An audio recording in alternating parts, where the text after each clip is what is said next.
You are listening to Alex Nanlohi Podcast, to know the Lord and to make Him known.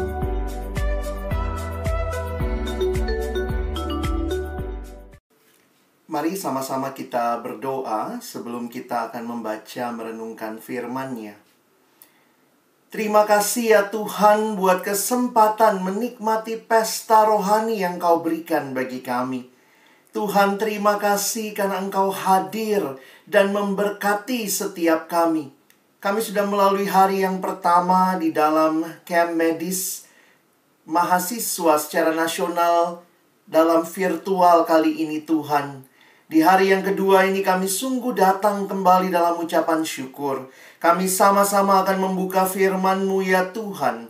Kami mohon ya Tuhan, bukalah juga hati kami. Jadikanlah hati kami seperti tanah yang baik, supaya ketika benih firman-Mu ditaburkan, itu boleh sungguh-sungguh berakar, bertumbuh, dan juga berbuah nyata di dalam kehidupan kami.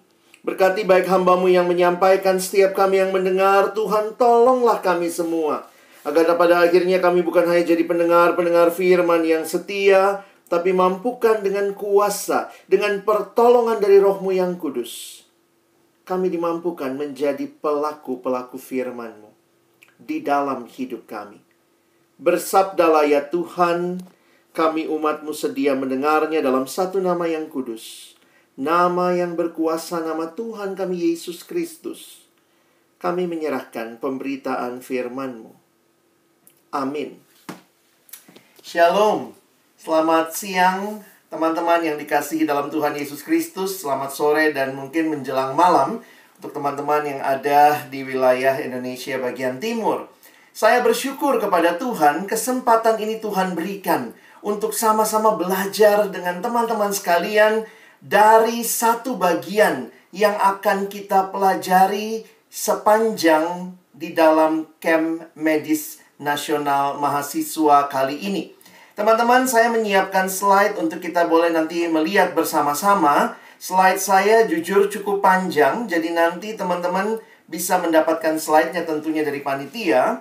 Ada hal-hal yang akan saya bahas lebih dalam, tetapi mungkin ada hal-hal yang akan saya lewati. Tetapi kalau nanti teman-teman mungkin mendapatkan slide-nya, kalian bisa belajar lebih jauh lagi dari tokoh Daud yang menjadi tokoh yang sama-sama kita pelajari di dalam camp medis kali ini.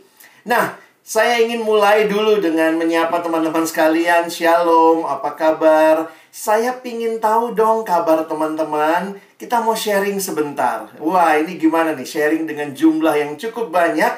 Saya minta kita boleh respon sebentar.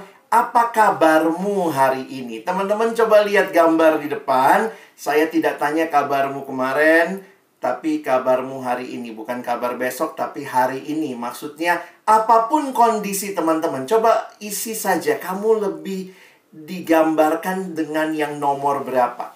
Ya, nah, kita nggak saling menghakimi ya. Silahkan dengan jujur saja. Nanti satu sama lain, nanti kita bisa lihat. Oh, dia lagi kabarnya ini. Nah, itu kita bisa doain satu sama lain ya. Silahkan teman-teman, kita bertukar kabar sebentar. Nomor berapa yang paling menggambarkan? Cuman pilih satu. Aduh kak, saya mirip nomor ini dan ini. Pilih satu aja ya. Yang mana yang paling menggambarkan kondisimu saat ini? Baik, terima kasih. Wah, ini macam-macam ya. 9, 10. Oke. Ada yang masih 5 gitu ya. Aduh, pengen tidur gitu. Ada yang 19. 19 ya. Wah, karieris nih ya, 19 ya. Gak apa-apa ya, ini semua kita boleh share. Thank you teman-teman. Saya harap kita dalam kondisi apapun ya, satu hal yang pasti, Tuhan hadirkan camp ini untuk kembali membangun kita semua di dalam Dia. Silakan, saya masih kasih waktu 30 detik ke depan. Yang mau lihat, wah saya lebih pas sama gambar ini kak gitu ya. Apapun kondisi kita, mari kita boleh share sama-sama. Thank you. Nanti kalau di kelompok mau sharing juga bisa mulai. Tadi kamu pilih nomor berapa gitu ya.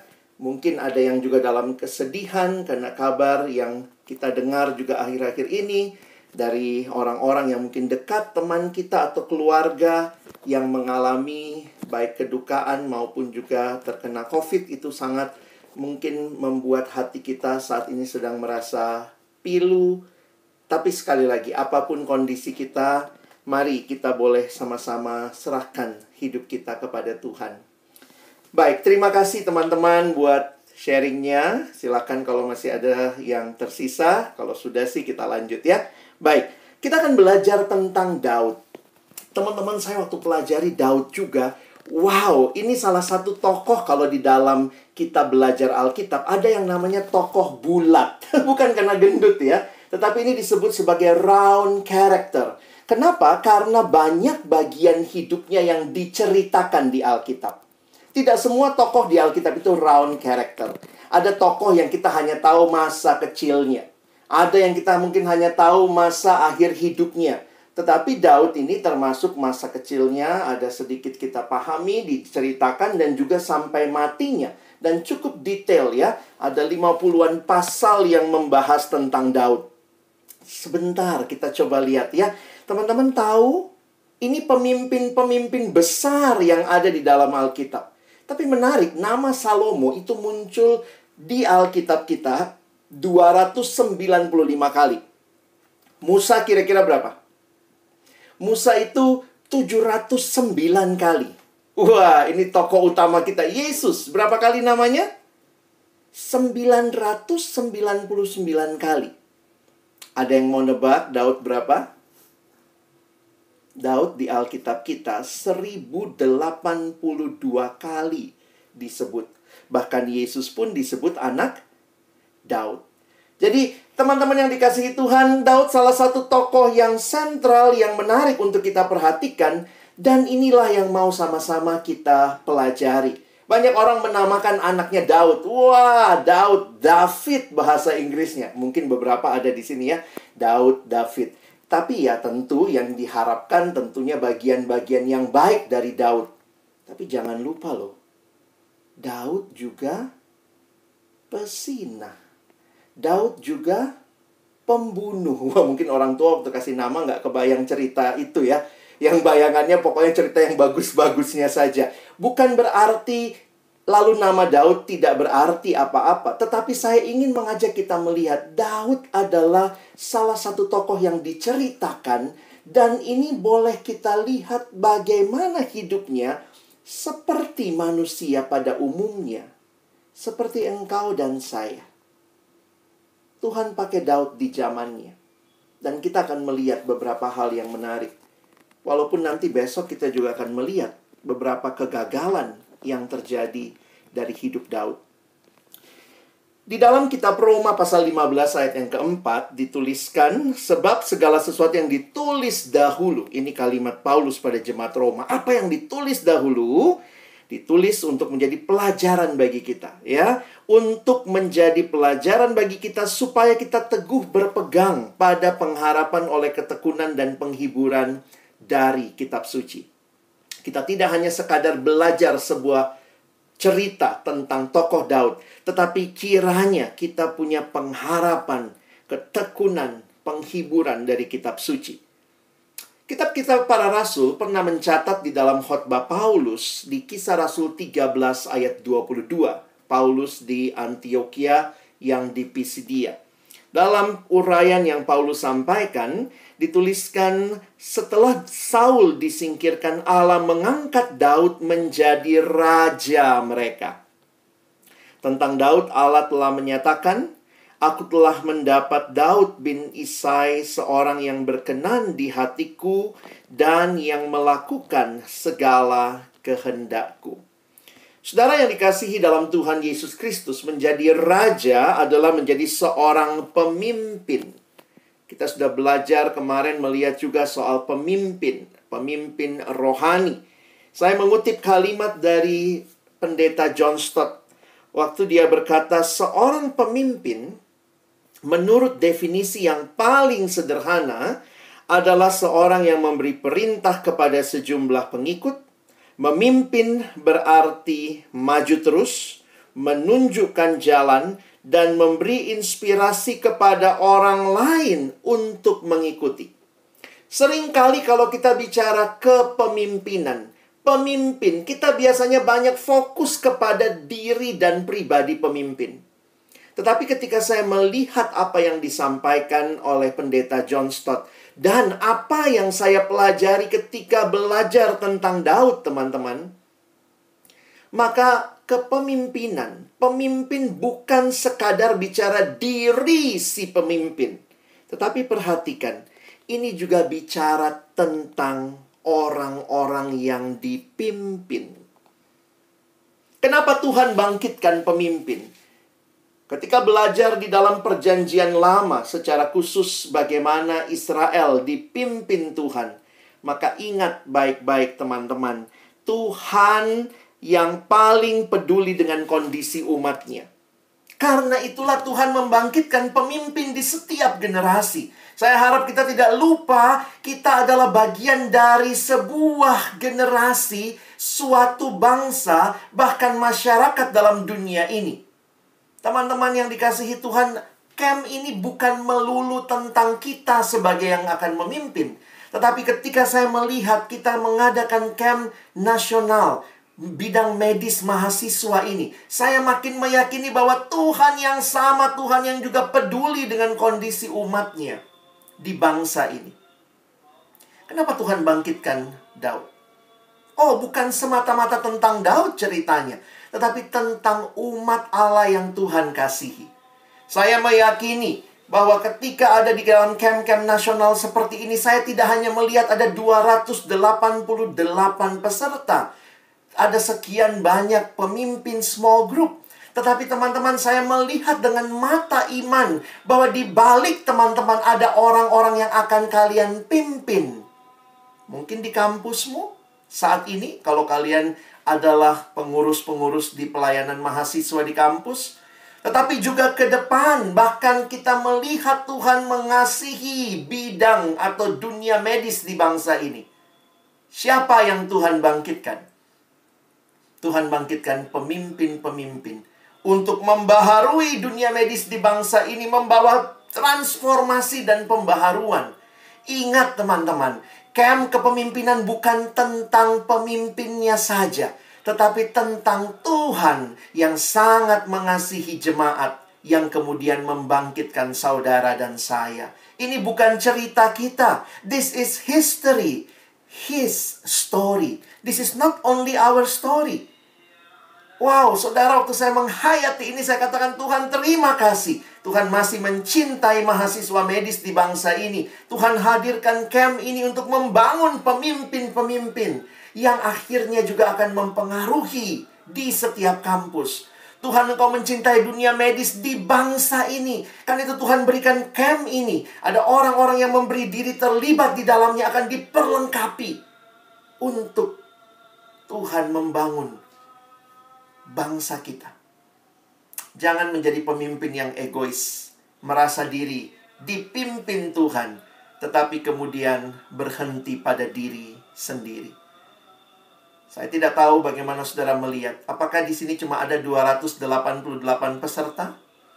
Atau sebenarnya ada ribuan orang yang akan saudara pengaruhi ketika saudara hadir sebagai pemimpin di berbagai bagian di bangsa ini, khususnya dalam bidang medis. Karena itu kalau saya menghayati bagaimana kasih setia Tuhan, ini dikatakan kembali di dalam Mazmur ya. Ada Mazmur yang bicara tentang Daud. Saudara bisa lihat Mazmur 78 ayat 70 sampai 72.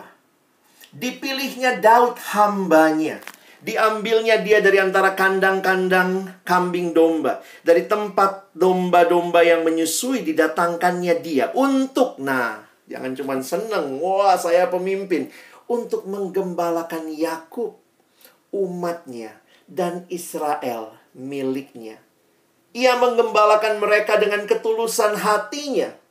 Ini kualitas yang kita akan pelajari ya. Daud menggembalakan mereka yang adalah milik Allah itu dengan ketulusan hatinya dan menuntun mereka dengan kecakapan tangannya. Teman-teman, camp seperti ini dirancang bukan hanya ketulusan hati yang dibangun ya, tetapi juga ada skill. Kemarin Dr. Linneo sudah jelaskan, Ada skill yang memperlengkapi kalian juga untuk bisa melayani lebih baik. Manajemen pelayanan mahasiswa, bagaimana memanage persekutuan, bagaimana membangun pemuridan, itu butuh skill juga ya. Tapi selain itu, dan ini bagian saya hari ini ya, kita mau lihat sedikit soal spirituality ya. Kita lihat bagaimana identity and spirituality of a leader ini jadi bagian yang penting untuk kita bangun. Saudara, 1 Samuel 16 ayat 1 sampai 13 saya akan coba bacakan bagi kita. Ini ayat yang juga kalau kalian sudah dikasih tugas membaca seluruh atau bagian kitab 1 Samuel, 2 Samuel, pasti teman-teman juga ingat cerita ini. Saya akan bacakan sekali lagi untuk mengingatkan kita. Berfirmanlah Tuhan kepada Samuel, berapa lama lagi engkau berduka cita karena Saul? Bukankah ia telah kutolak sebagai raja atas Israel? Isilah tabung tandukmu dengan minyak dan pergilah. Aku mengutus engkau kepada Isai orang Bethlehem itu, sebab di antara anak-anaknya telah kupilih seorang raja bagiku. Tetapi Samuel berkata, bagaimana mungkin aku pergi? Jika Saul mendengarnya, ia akan membunuh aku. Firman Tuhan, bawalah seekor lembu muda dan katakan, Aku datang untuk mempersembahkan korban kepada Tuhan. Kemudian undanglah Isai ke upacara pengorbanan itu. Lalu aku akan memberitahukan kepadamu apa yang harus kau perbuat. Urapilah bagiku orang yang akan kusebut kepadamu. Samuel berbuat seperti yang difirmankan Tuhan, dan tibalah ia di kota Bethlehem. Para tua-tua di kota itu datang mendapatkannya dengan gemetar dan berkata, adakah kedatanganmu ini membawa selamat? Jawabnya, ya benar. Aku datang untuk mempersembahkan korban kepada Tuhan. Kuduskanlah dirimu dan datanglah dengan daku ke upacara pengorbanan ini. Kemudian ia menguduskan Isai dan anak-anaknya yang laki-laki dan mengundang mereka ke upacara pengorbanan itu. Ketika mereka itu masuk, dan Samuel melihat Eliab, lalu pikirnya, sungguh di hadapan Tuhan sekarang berdiri yang diurapinya. Tetapi Tuhan berfirman kepada Samuel, janganlah pandang parasnya atau perawakan yang tinggi, sebab aku telah menolaknya. Bukan yang dilihat manusia, yang dilihat Allah.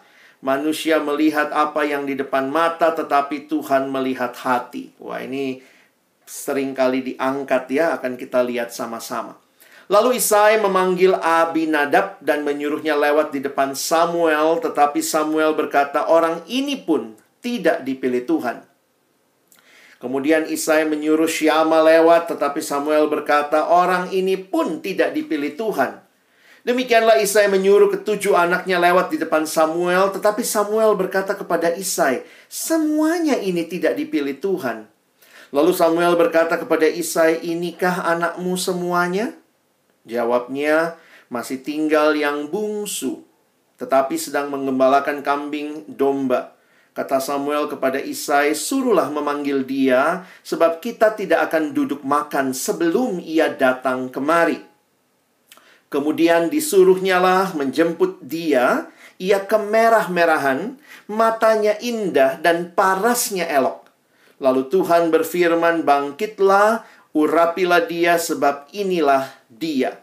Samuel mengambil tabung tanduk yang berisi minyak itu dan mengurapi Daud di tengah-tengah saudara-saudaranya. Sejak hari itu dan seterusnya berkuasalah roh Tuhan atas Daud. Lalu berangkatlah Samuel menuju Rama. Teman-teman yang dikasihi Tuhan, bagaimana perjalanan Daud dari seorang gembala menjadi raja, from shepherd to king. Tentunya tidak lepas dari apa yang terjadi ketika Israel minta raja kepada Samuel. Lalu kemudian Samuel datang kepada Tuhan, dan kemudian Tuhan bilang sama Samuel, kira-kira kalau dalam bahasa kita, Sam, tenang Sam. Mungkin Samuel agak emosian waktu itu ya. Datang sama Tuhan, ini bangsa ini kan engkau rajanya. Dari teokrasi, mereka minta raja mau jadi monarki. Samuel datang sama Tuhan dan Tuhan bilang, Sam, tenang. Bukan engkau yang mereka tolak, aku yang mereka tolak. Tetapi kemudian Tuhan mengatakan, silahkan ikuti mau mereka. Lalu terpilihlah Saul. Tapi kemudian kalau kita melihat awal-awalnya Saul begitu baik, tetapi kemudian Saul tidak taat kepada Tuhan. Ada beberapa peristiwa yang ditunjukkan bagi kita di dalam kitab Samuel ini. Dan karena Tuhan menolak Saul, maka disinilah kita melihat tadi Tuhan bilang sama Samuel, berapa lama lagi engkau berduka? Tentunya sebagai seorang yang mempersiapkan waktu itu dan bahkan mengurapi Saul. Dan Samuel ini berduka. Tapi Tuhan katakan, jangan berduka, ayo bangkit. Aku mengutus engkau, pergilah ke Bethlehem. Karena anak-anaknya atau di antara anak mereka ada yang akan aku angkat menjadi raja. Wow, Samuel nggak berani teman-teman ya. Samuel bilang, wah raja yang existing masih ada nih, Saul. Jadi ingat, Saul ditolak Tuhan walaupun dia masih menjabat raja secara jabatan. Tetapi Tuhan tidak berkenan. Dan karena itu kita melihat Tuhan membangkitkan Daud.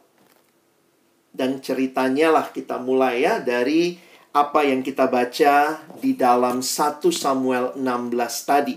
Bagaimana pemilihan itu, Samuel datang dan kemudian setelah semua anaknya Isai lewat, 7 orang. Tidak ada satupun yang dipilih Tuhan. Dan kemudian kita melihat akhirnya Daud dipanggil. Masih ada anakmu, ada satu lagi. Kayak kelupaan gitu ya. Jadi memang kita tidak tahu persis bagaimana pergumulan. Nanti kalau ketemu di surga tanya sama Daud ya. Apa dia termasuk anak yang tidak dianggap pada waktu itu. Tapi kira-kira dari ceritanya nampaknya seperti itu. Nah, saudara, perjalanan ini nggak gampang. Dari seorang gembala menjadi raja. Dan itulah yang cukup panjang diceritakan. Bagaimana Tuhan berkarya di dalam kehidupan Daud. Kalau teman-teman nanti membaca, saya pikir ini batu-batu yang bisa kalian perhatikan. Mulai dari 1 Samuel 16, 1 Samuel 17, terus gitu ya. 19, 24, 26, 27.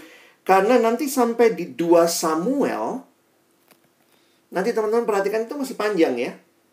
Dan nanti kalian perhatikan sebenarnya Daud menjadi raja yang secara penuh atas Israel bersatu. Coba perhatikan paling atas sebelah kanan. 2 Samuel 2 itu Daud sudah dijadikan raja tapi hanya atas sukunya dia, Yehuda. Ya.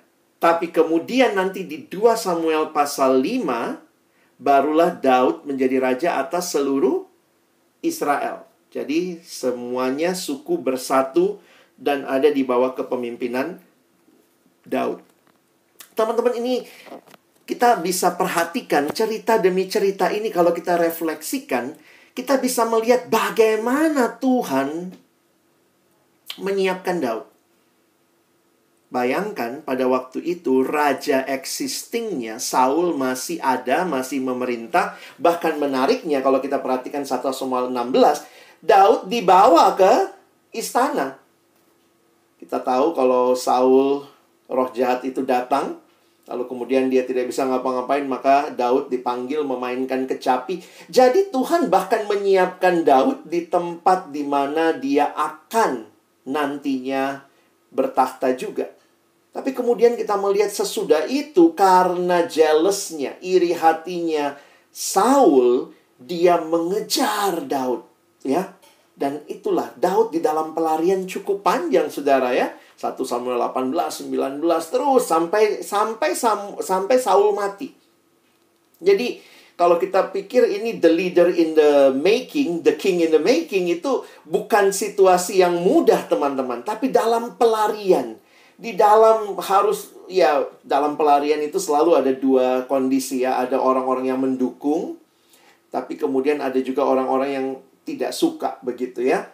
Tetapi yang pasti adalah kehadiran Allah. Dan itu yang bagi saya penting untuk kita refleksikan melalui apa yang diceritakan dari hidup Daud. Nah, sedikit kalau teman-teman yang jam anak sekarang senang sama infografis ya, silahkan boleh lihat begitu ya. Jadi memang tidak terlalu jelas kapan umur berapa. Kalau kemarin Dr. Linnaeus bilang kira-kira 16-15 tahun, mungkin bisa lebih muda, bisa juga lebih tua. Tetapi dari literatur yang saya baca, sampai menjadi raja itu umur 30 kan. Nanti teman-teman bisa lihat itu ya. Dan ketika dia mengalahkan Goliat, kira-kira ada di usia 16. Anggaplah kalau kita mengatakan 16 itu dia sudah mulai terlibat masuk ke istana. Berarti sebelumnya dia diurapi. Wow, itu cukup panjang teman-teman. Ya, cukup panjang waktunya. Nah, saya ingin membahas dua hal yang kita mau coba angkat hari ini tentang identitas dan spiritualitas. Tentu keduanya nggak terpisahkan, tapi ya demi kepentingan kita belajar satu-satu, coba kita refleksikan bersama ya. Nah, saya mau mulai dengan identitas dulu. Kenapa ini satu hal yang penting, teman-teman? Karena di dalam kita melihat apa yang terjadi di dalam kehidupan seorang pemimpin, keyakinan akan identitas itu sesuatu yang penting. Kalau kita perhatikan percakapan Tuhan kepada Samuel, teman-teman bisa lihat ya. Tetapi berfirmanlah Tuhan kepada Samuel, janganlah pandang parasnya atau perawakan yang tinggi. Ini waktu abangnya Daud lewat ya.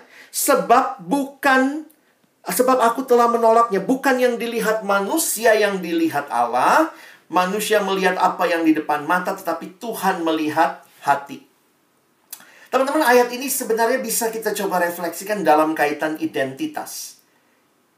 Coba, apa yang dilihat Allah dan apa yang dilihat manusia? Daud nggak dihitung, nggak dianggap anak bungsu, sedang menggembalakan kambing domba. Apa dia tidak diajak gitu ya? Ini kan special occasion sebenarnya. Lalu kalau kita lihat, nah, sebenarnya dari ayat 12, ia kemerah-merahan. Kalau lihat terjemahan kata kemerah-merahan ini di dalam terjemahan bahasa Ibraninya, dari beberapa konteks. Sebenarnya ini bukan cuma masalah Daud kayak pakai blush on, bukan itu ya. Tetapi kemerah-merahan menunjukkan kemudaan. Jadi dia masih merah kira-kira begitu ya. Dia masih dianggap muda. Memang ada kualitas fisik, matanya indah dan parasnya elok. Tetapi sekali lagi, bukan itu yang menjadi dasar pemilihan Daud. Allah berkuasa memilih. Dan Allah berkuasa menetapkan. Dan yang menarik kalau teman-teman perhatikan, dituliskan di ayat 13, bagi saya ini menarik ya. Samuel mengambil tabung tanduk yang berisi minyak itu dan mengurapi Daud di tengah-tengah saudara-saudaranya. Wow. Sejak hari itu dan seterusnya berkuasalah roh Tuhan atas Daud. Teman-teman bayangkan, abang-abangnya lewat-lewat, ini enggak ya. Lalu kemudian Daud akhirnya diurapi di tengah-tengah saudara-saudaranya. Saudara, waktu bicara soal identitas, kita lihat dunia sekarang. Dunia sekarang mengatakan identitas itu dapatnya dari mana? Oh, macam-macam. Sebagian bilang dari dalam diri.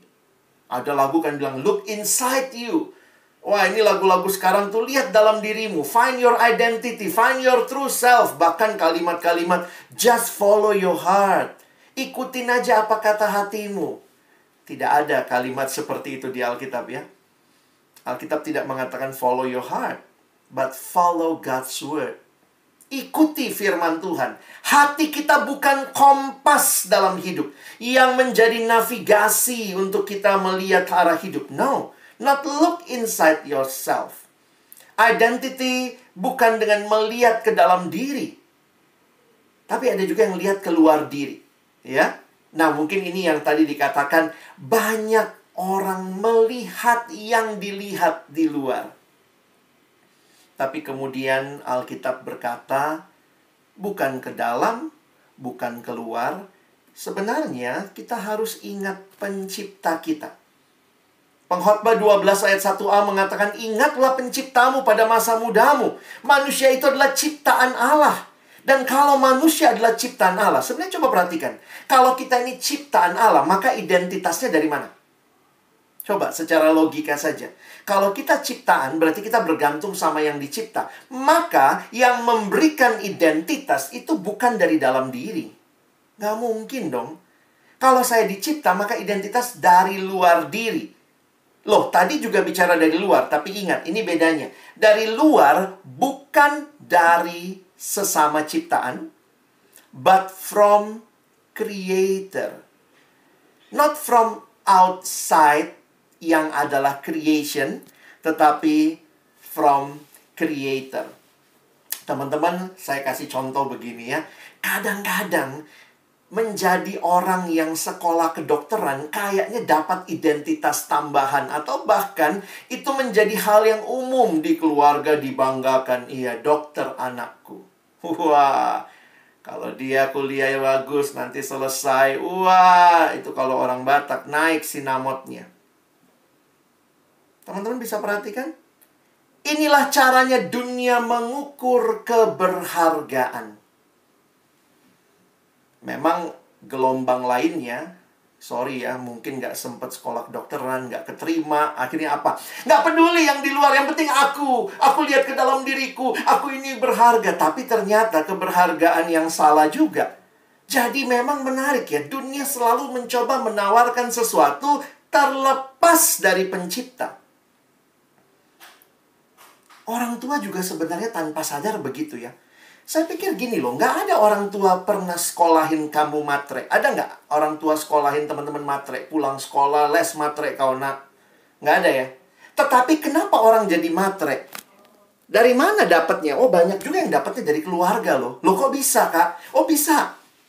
Saya ketemu orang tua yang cerita, ya maaf, ini kalau datangnya biasanya di mana tuh bangga-banggaan? Oh, di arisan.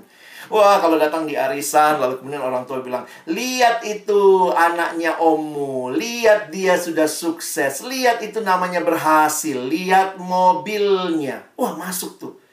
Tanpa sadar di benak anak-anak tuh masuk.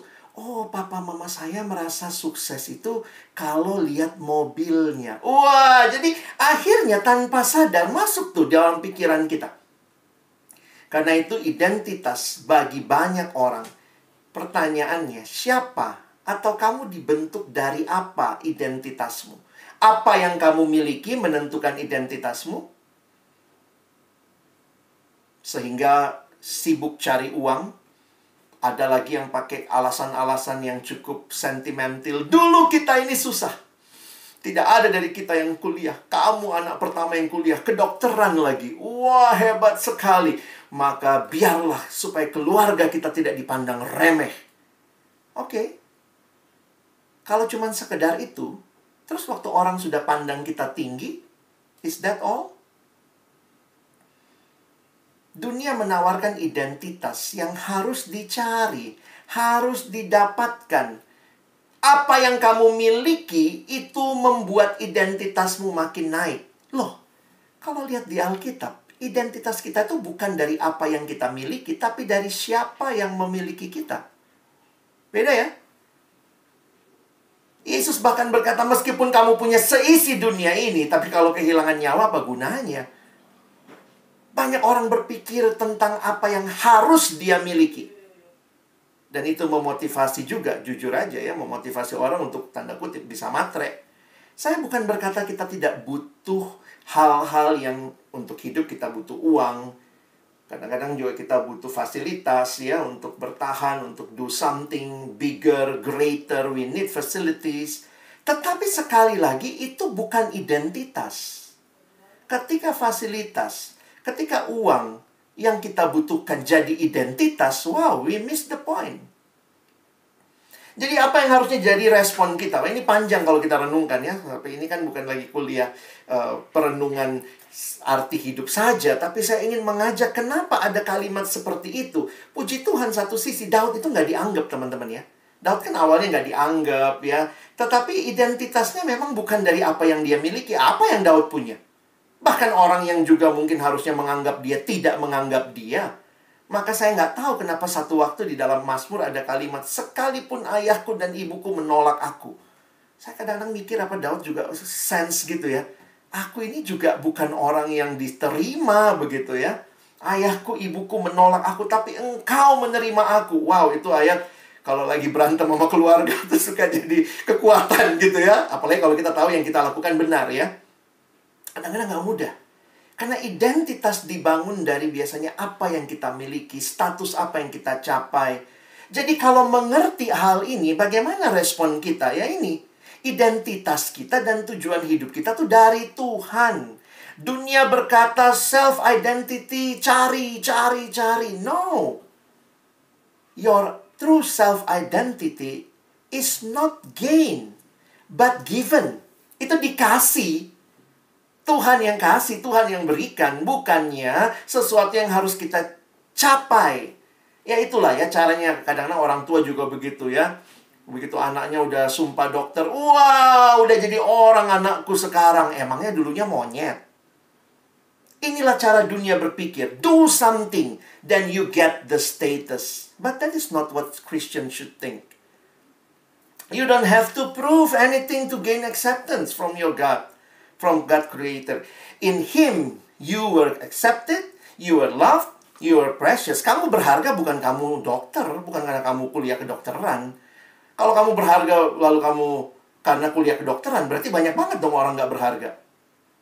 Loh, kalau keberhargaan itu karena kuliah apa tidak, ngeri banget cara berpikir seperti itu.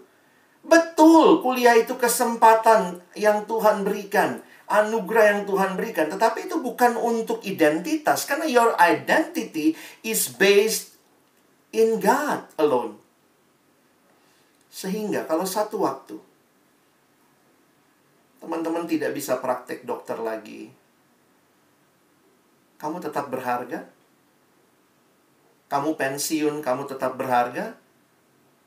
Maaf, kalau kamu tidak menyelesaikan kuliah kedokteranmu karena satu dan lain hal. Maaf, mungkin ada yang karena satu dan lain hal bahkan tidak bisa jadi dokter. Tidak menyelesaikan kuliah kedokterannya. Berhenti di tengah jalan. Apakah engkau berharga? Keberhargaanmu sekali lagi tidak tergantung dari apa yang kamu miliki. Tetapi bergantung kepada siapa pemilik hidupmu. Karena dari dialah identitas kita dibangun. Oh, bawa ini teman-teman. Mau kamu belum punya apa-apa, nanti kamu sudah punya banyak hal. Kalau jadi dokter yang baik, terkenal ya, itu baik ya, bukan cuma sekedar mau kaya ya. Tetapi karena baik, pelayananmu bagus, orang juga dengan senang hati bisa membayar apa yang mungkin jadi ongkosnya begitu ya. Kamu bisa melihat Tuhan memberkatimu. Tetapi ingat, berkat Tuhan sama Tuhan. Wah, dari dulu ada satu kalimat begini. Apa saingan terberatnya Tuhan? Ternyata saingan terberatnya Tuhan berkatnya sendiri. Jadi kadang-kadang kita itu suka rancu ya antara God sama God's blessings. Kalau kamu tidak jelas identitasnya, hati-hati kamu jadi dokter yang cuma kejar God's blessings. Tapi harusnya kita kejar Tuhan kan? Dalam arti Tuhan sudah memakai kita, Dia menebus kita, maka harusnya hidup kita fokus kepada God, bukan sekadar God's blessings. Apalagi kalau dari God's blessings itu saudara mengukur Tuhan sayang atau tidak sama saudara. Oh tidak. Keberhargaan kita bukan karena ada God's blessings atau tidak, tetapi karena ada God. Kenapa?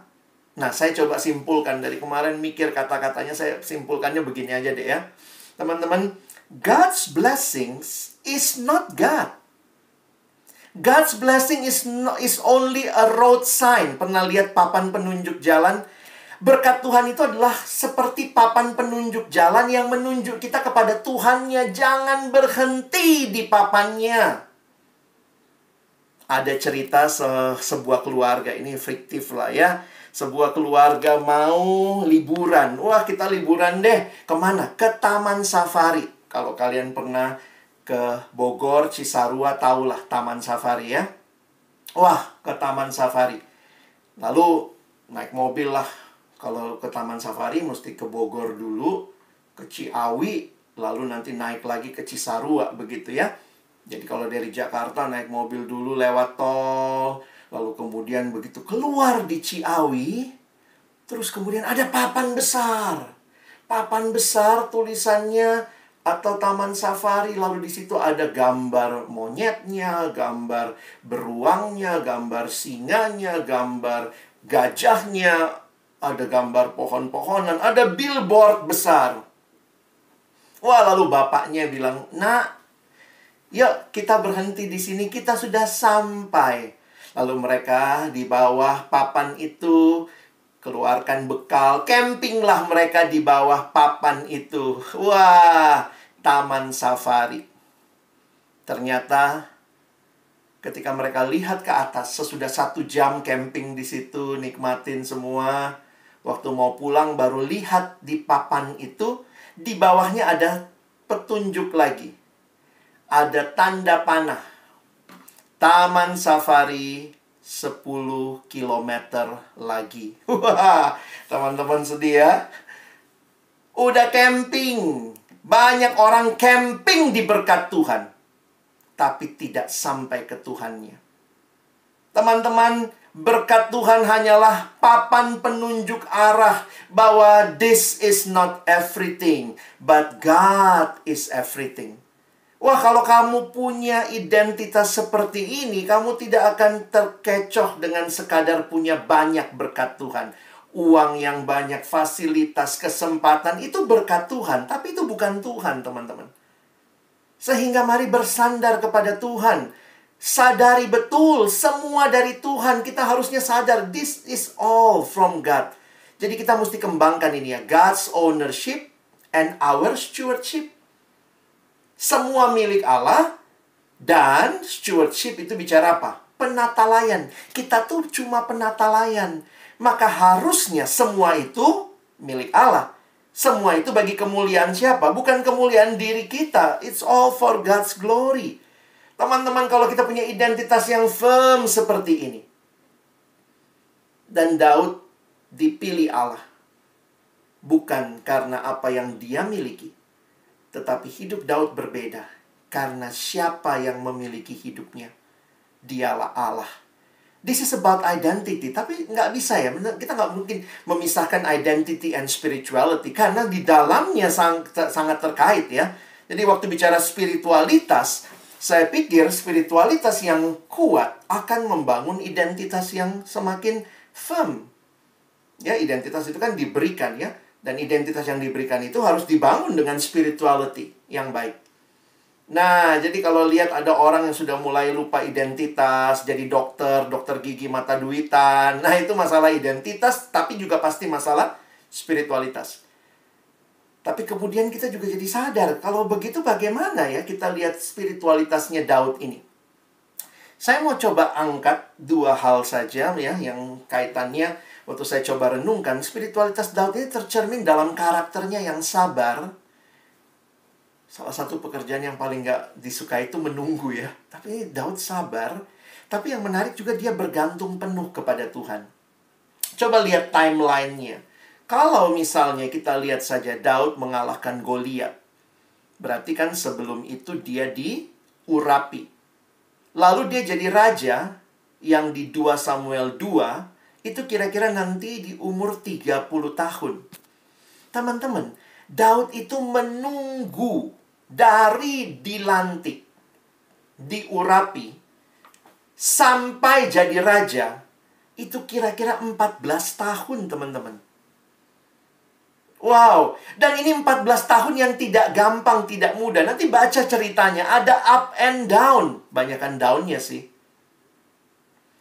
Bayangkan begitu dia tidak disukai sama Saul, dikejar terus sama si Saul. Jadi ini raja dalam raja ya, atau orang yang diurapi Tuhan di dalam pelarian, teman-teman. Di dalam pelarian. Memang banyak hal-hal yang kita bisa baca begitu ya, termasuk nanti kegagalan Daud. Tetapi waktu saya coba pelajari gitu ya, waktu baca beberapa buku, akhirnya yang menarik begini. Kenapa Daud ini bisa menjadi teladan spiritualitas kita? Walaupun dia juga banyak kegagalan, tentu kita tidak meneladani kegagalannya. Tetapi nanti kita pelajari besok lebih dalam. Tetapi saya mencoba mengambil apa yang saya baca dalam tulisan Bapak John Stott waktu dia expose tentang Daud. Dia bilang tidak ada yang dicatat seperti ini yang ada di 1 Raja-Raja 11 ayat 4 selain Daud. Jadi kalau nanti perhatikan raja-raja itu kan mulai bahas raja ini, raja ini, raja ini. Perhatikan. Sebab pada waktu Salomo sudah tua. Nah ini memang lagi bicara Salomo ya. Istri-istrinya itu mencondongkan hatinya kepada Allah-Allah lain. Sehingga ia tidak dengan sepenuh hati berpaut kepada Tuhan Allahnya seperti Daud ayahnya. Wow, rekomendasi yang diberikan tentang Raja Daud. Walaupun Salomo kelihatannya sangat besar, sangat luas, berhikmat, tetapi di dalam hal berpaut penuh kepada Allah, Daud teladannya. Dan inilah yang saya pikir perlu kita gali ya. Nah teman-teman, memang dalam waktu yang terbatas tidak semua hal bisa kita gali. Tetapi teman-teman coba perhatikan begini. Kalau baca ceritanya Daud di dalam 1 Samuel, rasanya tidak terlalu rohani-rohani amat ya. Berasa nggak tuh? Kalau baca ini kayak cerita biasa aja. Oh dia lakukan ini, lalu kemudian dia perang ke sana. Betul, beberapa kali dia berdoa dan seterusnya. Tetapi yang menarik adalah kita perlu membaca bagian-bagian narasi dengan refleksi Daud yang dia tulis di dalam Mazmur. Jadi memang jadi kayak dua tugas ya. Daud pandai memainkan kecapi dan membuat puisi. Mungkin kalau dia ada sekarang dia yang bikin lagu tema KMDN ya. Wah, dia mainkan puisi, mainkan kecapi, lalu dia bikin puisi. Ada 73 Mazmur yang ditulis oleh Daud juga memberikan kita jendela untuk melihat ke dalam jiwanya. Wow. Bahkan John Calvin mengatakan, Daud itu seperti cermin di mana Tuhan memperlihatkan kepada kita aliran kasih karunia-Nya yang terus-menerus. Besok saya mau angkat Mazmurnya, ya.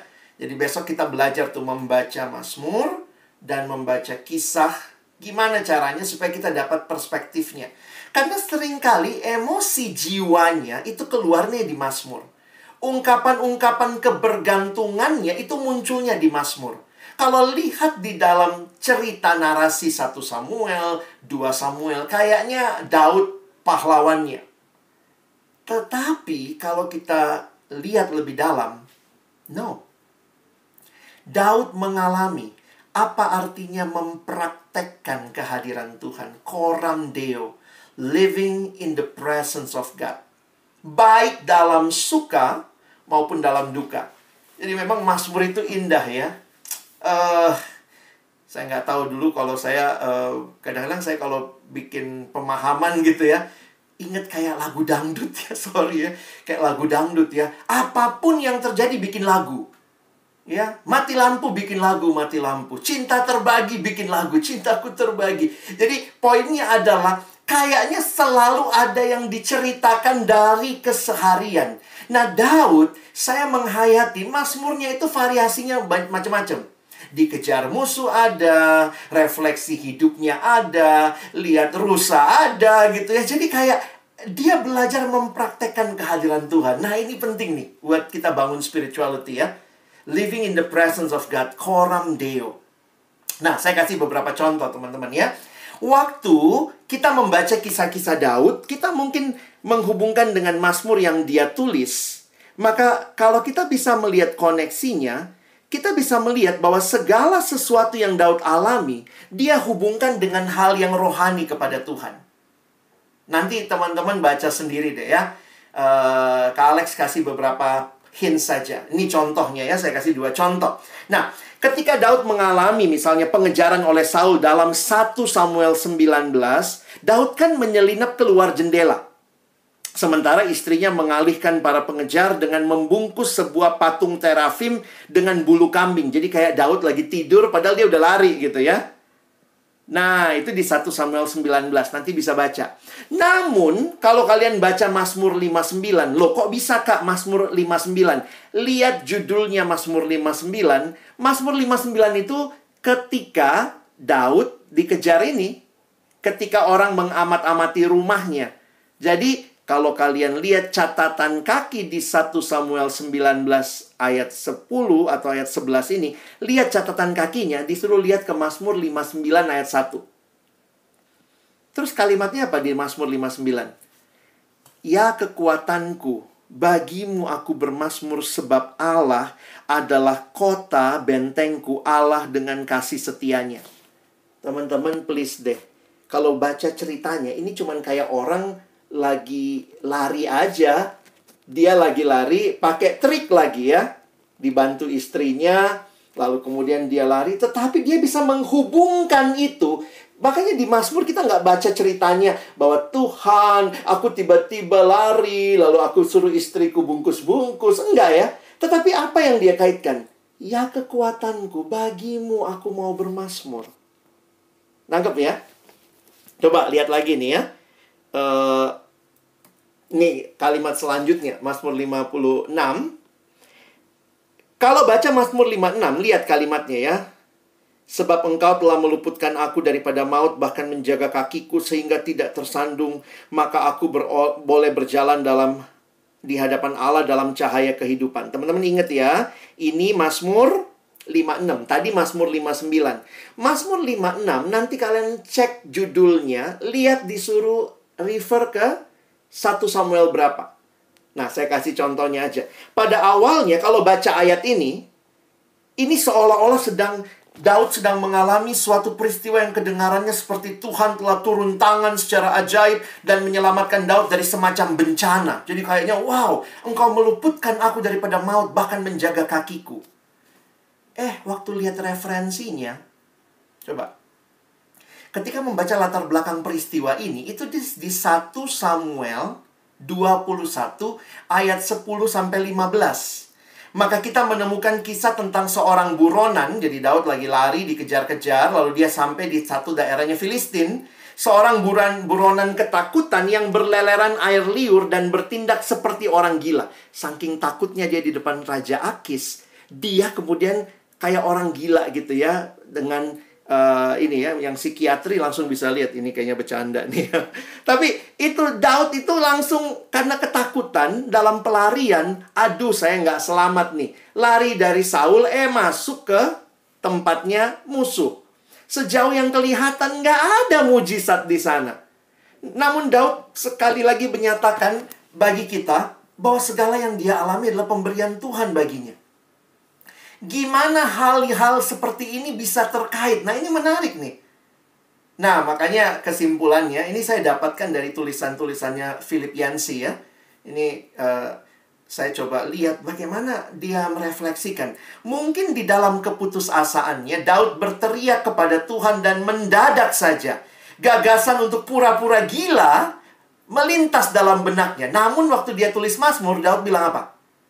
Menyadarinya sebagai pemberian Tuhan, bukan sekadar usahanya sendiri. Ini balik lagi ya, kayak mujizat gitu ya. Lihat kalimatnya tadi ya. Engkau telah meluputkan aku daripada maut, bahkan menjaga kakiku sehingga tidak tersandung. Kayaknya, wow, kalau kita mungkin pikir ini ceritanya apa. Tapi it's very, very natural. Teman-teman, kita bisa kayak gitu nggak ya? Benar sih, masuk kedokteran gigi tuh banyak sulitnya, harus pelajari, perhatikin senior, ikut praktikum. Nanti waktu jadi dokter pun tanya ya, kakak-kakak SGD yang dokter-dokter gigi. Ada hal-hal yang harus kita lakukan segala macam. Tapi hati-hati, makin lama kita berjalan, jangan-jangan kita makin merasa ini semua karena aku. Mulai bisa bikin bridge giginya apa, mulai bisa operasi bagaimana. Lama-lama, jadi memang gini ya, kebiasaan membuat hal-hal yang dulunya waktu kita masih awal, very, very wow, takjub, itu jadi biasa aja gitu. Ya udah tahulah kalau ada yang datang, ini yang dilakukan, ini dilakukan, nah pulang, selesai. Udah tahulah, minum obat gua pasti sembuh. Kira-kira begitu ya. Tapi sekali lagi, teman-teman yang dikasihi Tuhan, bahkan dalam rutinitas hidup, spiritualitas itu bukan hanya waktu ibadah, saat teduhnya rajin, tetapi ketika benar-benar menikmati hidup di hadapan Tuhan, sehingga setiap refleksi kehidupan, saya sedang ada di hadapan Tuhan. Makanya Filipianse menyimpulkan, menarik sekali. Mazmur-mazmur Daud memberi Allah pujian. The credit goes to God. Memberi Allah pujian untuk semua yang tampaknya seperti kelihayan manusia. Kesannya kan itu manusia. Dia yang punya trik, menyelamatkan diri, istrinya tutup-tutupin apa. Ruang operasi bisa menjadi tempat di mana kita memuliakan diri. Tetapi juga bisa menjadi tempat di mana kita bersyukur karena Tuhan hadir. Daud berhasil membuat Tuhan menjadi pusat hidupnya. Ini spiritualitas yang sejati. Seperti dikatakan C.S. Lewis, idealnya ya, menjadi orang Kristen berarti setiap tindakan dan perasaan, setiap pengalaman menyenangkan atau tidak harus dihubungkan dengan Tuhan. That is Christian. Makanya bayangkan Kristen tanpa Kristus ya. Christian without Christ, tinggal Ian. I am nothing. Christian without Christ katanya tinggal Ian ya. Nah, jadi teman-teman yang dikasihi Tuhan, ini bagi saya sangat menarik untuk memperhatikan bagaimana Daud dipakai Tuhan dengan segala hal yang terjadi dalam hidupnya karena dia menjadikan Tuhan segala-galanya di dalam kehidupannya. Saya tutup sedikit dengan gambaran kebergantungan Daud kepada Tuhan. Kalau kita lihat tadi masalah kesabaran, spiritualitas ya. Saya ingin mengajak kita refleksikan sedikit tentang peperangan Daud sama Goliat ya. Daud melawan Goliat. Sebenarnya kalau teman-teman perhatikan, ini menarik ya. Bayangkan ketika diceritakan tentang Goliat, langsung gambarannya. Ya, kita nggak usah baca satu-satu, tapi gambarannya itu loh. Tingginya 6 hasta sejengkal, ketepong tembaga di kepalanya, memakai baju zirah yang bersisik. Jadi baju zirah bersisik itu model ular gitu ya. Berat baju zirahnya itu 5.000 shikal tembaga. Ini kita bingung sih, ini berapa ini ya. Makanya saya coba cari bahasa Indonesia sehari-hari, biar kita bisa lihat bayangannya tentang Goliat. Tingginya kira-kira 3 meter. Ini orang apa tiang listrik ya. Dan ia memakai topi tembaga dan baju perang tembaganya yang beratnya. Nah ini berat baju perangnya mungkin lebih berat dari Daud ya. Kira-kira 57 kilogram. Kakinya dilindungi oleh penutup kaki dari tembaga. Dan di bahunya memanggul lembing tembaga. Gagang tombaknya sebesar kayu pada alat tenun. Dan mata tombaknya, ini belum gagangnya, mata tombaknya kira-kira 7 kilo. Bahkan dikatakan nih, seorang prajurit berjalan di depannya dengan membawa perisainya. Wow, ini yang suka infografis ya, nanti bisa lihat ya kalau dapat slide-nya. Jadi ini bayangkan, dari kepala sampai bawah, full armor. Nah, memang ini kontras sekali ya, Daud sama Goliat. Saya kumpulin beberapa infografis, kadang-kadang baca begitu lebih cepat ya anak sekarang. Oh iya ya, ini, iya itu ya.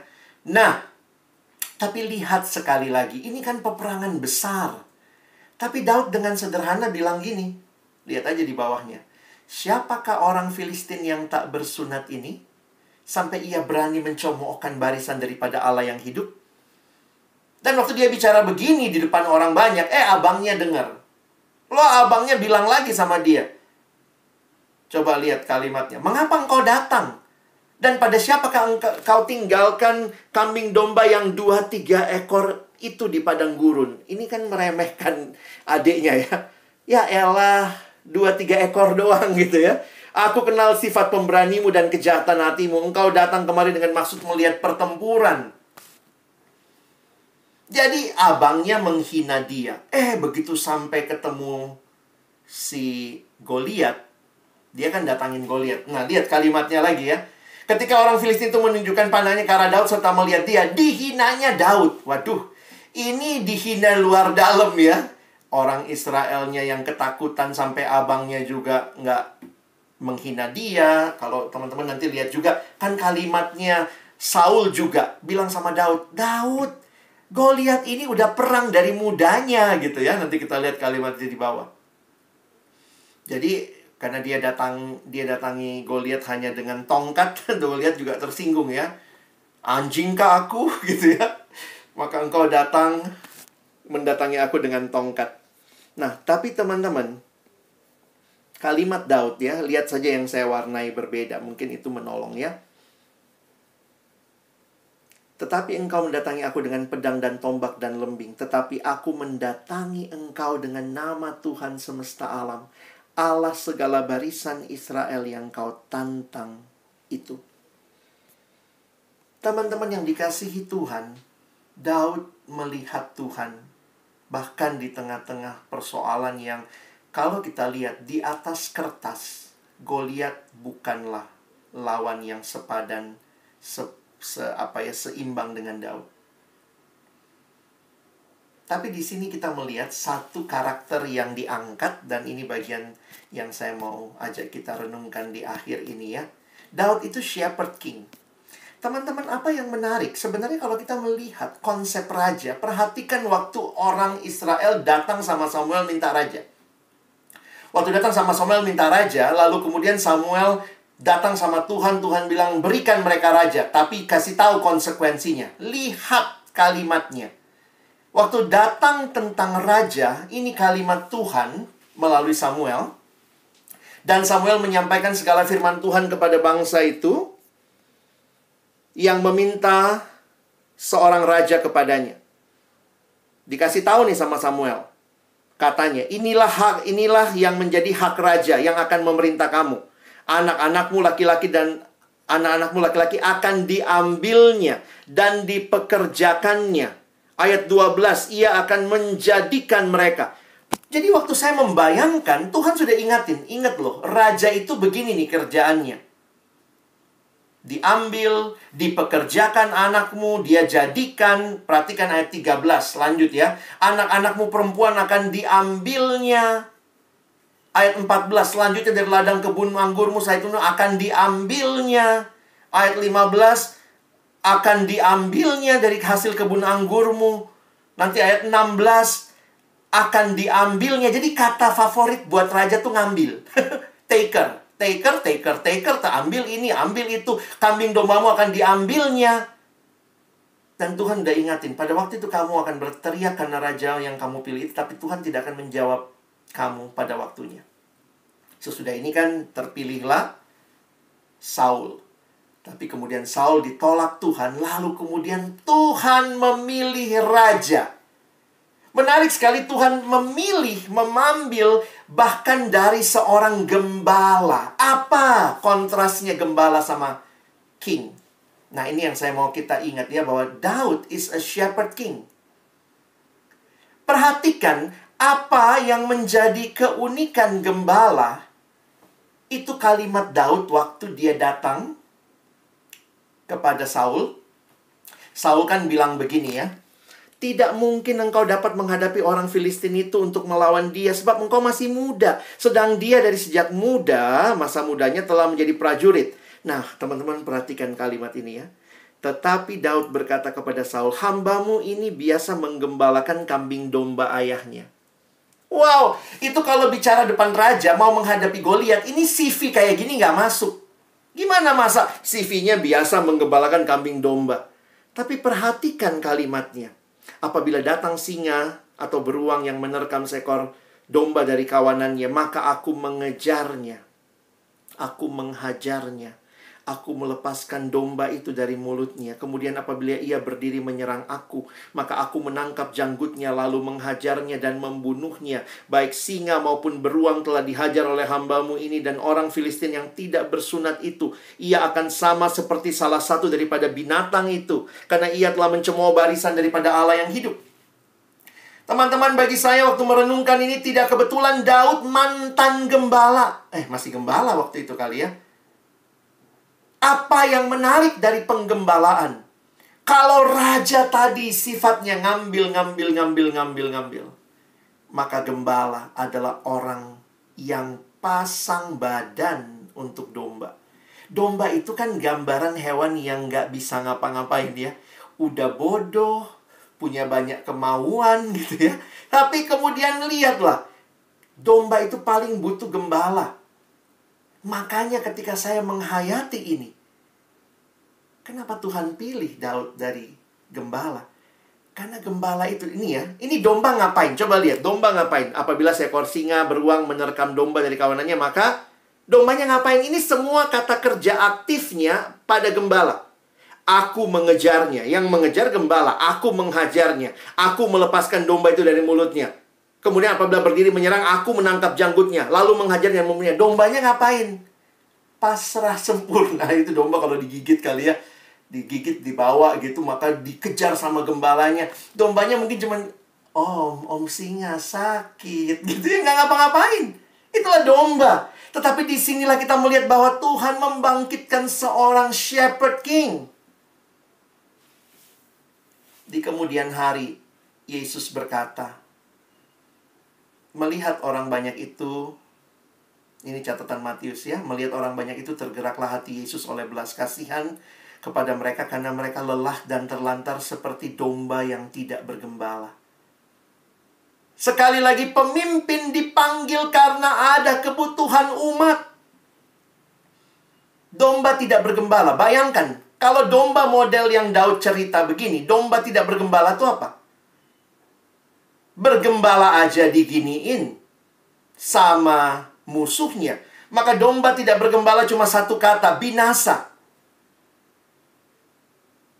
Tuhan tidak hanya membangkitkan Daud di masanya.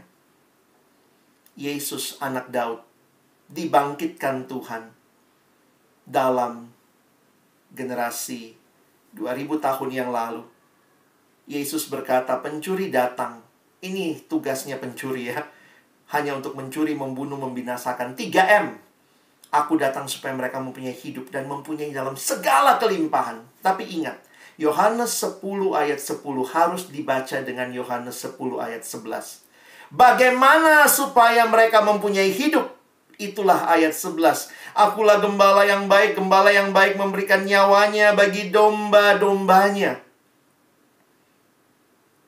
Engkau dan saya hidup karena Yesus mati bagi kita.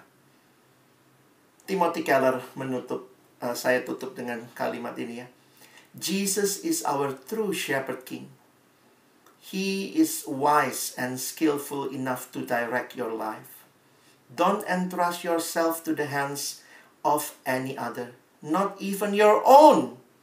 Trust yourself to him, and you shall not want. Percayakanlah dirimu kepadanya, maka tidak ada lagi yang kau ingini. Teman-teman yang dikasihi Tuhan, sebagai refleksi kita hari ini, apa yang perlu kita ingat sebagai seorang pemimpin? Dalam sebuah kalimat yang dipakai oleh Bapak Henry Nouwen dalam bukunya, dia menuliskan begini ya. Pemimpin gereja atau Kristen di masa depan, jadi waktu dia diminta memberikan pemahaman atau penalaran masa depannya, pemimpin gereja Kristen di masa depan bukan hanya orang-orang yang bermoral tinggi. Harus sih, terlatih, harus skillful, siap membantu sesama. Wah, ini jiwanya teman-teman medis perkantas ini ya. Mampu menanggapi masalah-masalah yang hangat pada zamannya secara kreatif. Wah, harus itu. Semua hal itu sangat perlu dan penting. Tapi bukanlah inti kepemimpinan Kristiani. Loh, intinya apa? Lalu dia jawab. Pertanyaan utama adalah, apakah para pemimpin masa depan itu sungguh-sungguh milik Allah? Orang-orang yang benar-benar mau tinggal di hadirat Allah. Ini semua bicara spiritualitas. Untuk mendengarkan suaranya, memandang kemuliaannya, menyentuh sabdanya yang telah menjelma, dan sepenuhnya menikmati kebaikan yang tanpa batas. Teman-teman, pemimpin rohani bukan saja orang yang skillful. Tentu harus skillful. Apalagi kalau Tuhan sudah percayakan itu bagi kita. Tapi inti kepemimpinan rohani identitas, spiritualitas. Pemimpin rohani, saya simpulkan, adalah pemimpin yang dipimpin Allah untuk memimpin sesama. Under God's authority. Karena itulah identitas dan spiritualitas harus dibangun. Memang belum ada dari kita yang selesai ya. Kita semua work in progress ya. Kita ini leaders in progress. Ayo, punya komitmen bertumbuh. Saya minta di akhir ini kita refleksikan lagi. Wow, Daud luar biasa ya Bang. Daud luar biasa ya Kak Alex ya. Hari ini saya belajar banyak tentang Daud. Please, sekarang tentang kamu deh ya. Tentang kita. Gimana komitmen kita bertumbuh? Mau dipakai Tuhan? Wah, dunia medis hancur, rusak di bangsa ini. Mahasiswa di kampus saya butuh pemimpin-pemimpin PMK. Mau dipakai Tuhan? Apakah engkau sudah memberi dirimu dipimpin oleh Tuhan? Komitmen untuk bertumbuh. Tuhan kasih 3 hal ya. Tuhan kasih Roh Kudus. Tuhan kasih firman. Baca kitab suci, doa tiap hari kalau mau tumbuh. Tuhan kasih kita komunitas.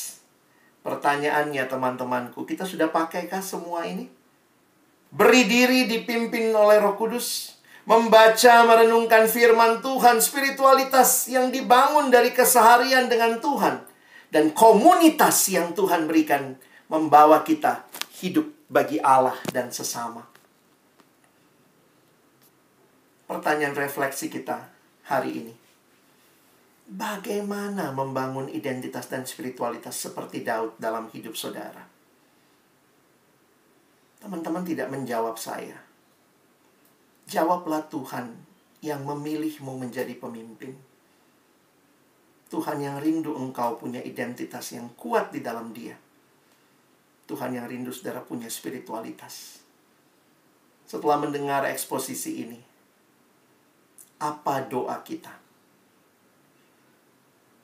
Saya mohon dalam waktu yang tersisa, kita naikkan doa kepada Tuhan. Setelah dengar semua ini, identitas spiritualitas, apa doaku? Mari saya ajak kita meresponi. Saya buka Padlet. Panitia bisa kirim juga linknya. Silakan diklik. Jadikan responmu sebagai doa. Tuhan Yesus, tolong saya. Apa yang hari ini Tuhan ingatkan? Yang teman-teman, kalian bisa tuliskan. Apa yang jadi doamu setelah dengar semua ini? Tuhan Yesus, tolong saya. Selanjutnya kalian lanjutkan kalimatnya. Saya akan tampilkan Padletnya. Dan waktu kita nanti membaca, melihat respon dari teman-teman kita, mari kita terus boleh datang dalam doa kepada Tuhan.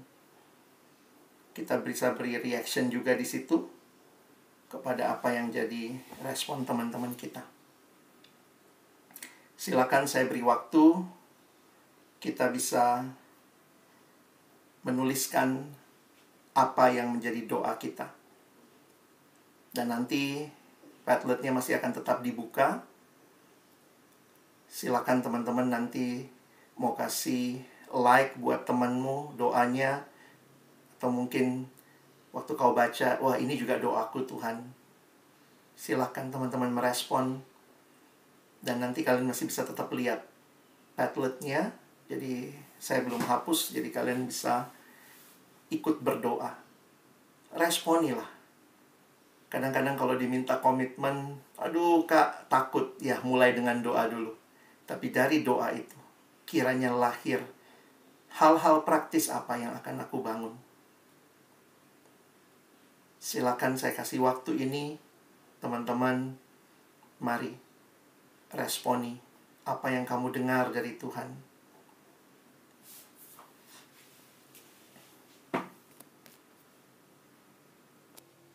Tuhan tidak berhenti mencintai generasi ini. Karena itu Tuhan perlengkapi kami. Tuhan bangunkan kami. Tuhan baharui kami. Agar dipakai bagi kemuliaan-Mu di generasi ini. Dan bahkan akan datang. Terima kasih untuk teladan Daud. Dan biarlah kami boleh hidup di dalam anugerah-Mu. Hidup makin hari makin serupa dengan Kristus, menjadikan Engkau satu-satunya yang utama dalam hidup kami. Tolong kami bukan cuma jadi pendengar firman, tapi jadi pelaku-pelaku firman-Mu. Dalam nama Yesus kami berdoa. Amin.